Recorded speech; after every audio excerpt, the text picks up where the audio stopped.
మాజీ మంత్రివర్యులు వెల్లంపల్లి శ్రీనివాస్ గారు మనతో ఉన్నారు. నమస్తే శ్రీనివాస్ గారు. నమస్కారం సార్. వెల్లంపల్లి శ్రీనివాస్ అలియాస్ సీనన్న. ఏ పేరు ఇష్టం అన్నా మీకు? సీనన్న అంటే ఇష్టం. సీనన్న. నమస్తే.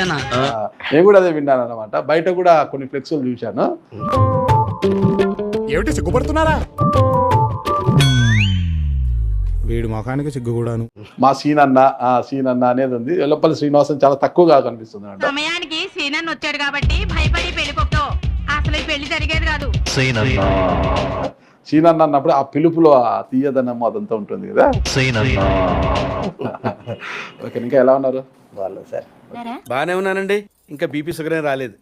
ఓటమి తర్వాత కుంగిపోయింటారేమో, మదన పడుతుంటారేమో, బాధపడుతుంటారేమో అనుకున్నాను. కానీ కామన్ గా జరిగేదే కదా. కానీ ఆ చామ ఆ వెలుగు ఇంకా తగ్గలేదు, అట్టే ఉంది. కారణం ఏంటన్నా? మీ డబ్బా తొండకు బిగ్గు పెట్టినట్టుగా ఉన్నాడు. అయన్నొద్దు, పాయింట్కి రా. ఏమైందన్నా? గాయం తగ్గిపోయిందా మీకు? అది కంటి మీద గాయం? Nice question. ఏం మచ్చ కూడా ఏం కనిపించలేదన్నా? బానే ఉందా? అంటే అది మచ్చ కాదు కదా, కన్ను. ఇప్పుడు యాక్చువల్గా ఆ రోజు ఎలక్షన్ క్యాన్వాసింగ్ లో చెప్పవే, నేను వింటాను కదా. ఓ చెప్పే. మన జగన్మోహన్ రెడ్డిగా మేము వెళ్తున్నాము. కరెక్ట్ గా సింగనగర్ లోకి వెళ్ళినప్పటికీ ఏం పడిందో తెలియదు నాకు.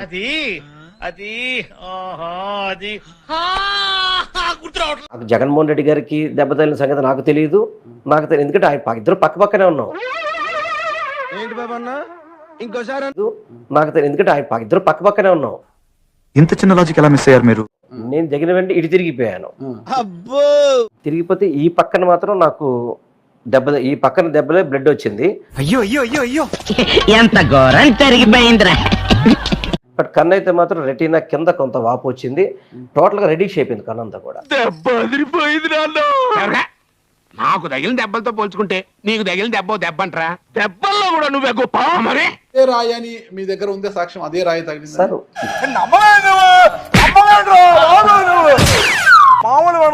ఏ రాయి తగిలిందో మీరు మళ్ళీ పదే పదే అడుగుతున్నారు సార్. నాకు ఎందుకు మాస్టారు మాటమాటిక్ అడుగుతారు?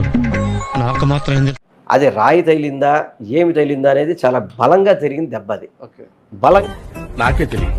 మాకు తెలుసులేరా. అంత క్రౌడ్ లో ఎక్కడి నుంచి అంత గురి పెట్టి వేశాడు అంటే ఇంటెలిజెంట్ ఫెలో. వాడెవడో మంచి గురికాడు ఉంటాడు కదన్నా. నాకు అనిపిస్తుంది వాడిని పట్టుకొని శిక్షించే బదులు వానికి ట్రైనింగ్ ఇచ్చింటే ఈసారి ఒలింపిక్స్ లో మన భారత్ కి ఒక స్వర్ణం వచ్చేదన్న.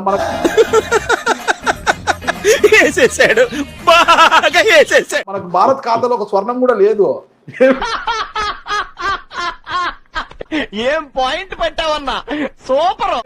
కాసేమో ఉన్నాయి, ఒక స్వర్ణం అన్నా వచ్చేది మనకు.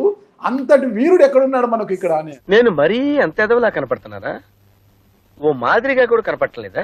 జరిగింది. ఇప్పుడు కొంచెం నార్మల్ అయిపోయింది. ఫస్ట్ రోజు ఒక కంటి వైపు స్టిక్కర్ బ్యాండేజ్ చేసుకున్నారు. తర్వాత మళ్ళా ఇంకొక కంటి వైపు ఎటువైపు తెలిసిపోయిందా గాయం తగిలింది వెల్లంపల్లి గారు. మీరు చూస్తున్నారు ఎప్పుడైనా వీడియో? అది చిన్న లాజిక్ తెలియదా?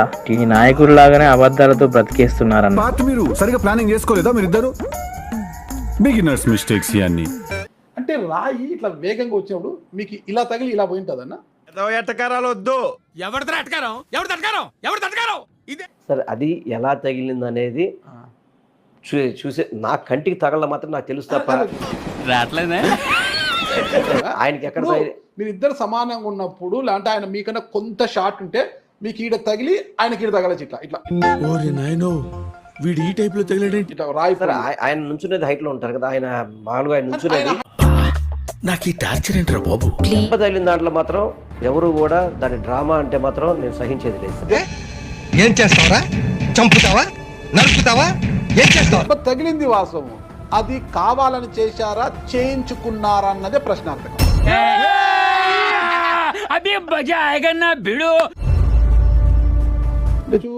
జనసేన కావచ్చు, బీజేపీ ఒకటే విమర్శ చేశారు.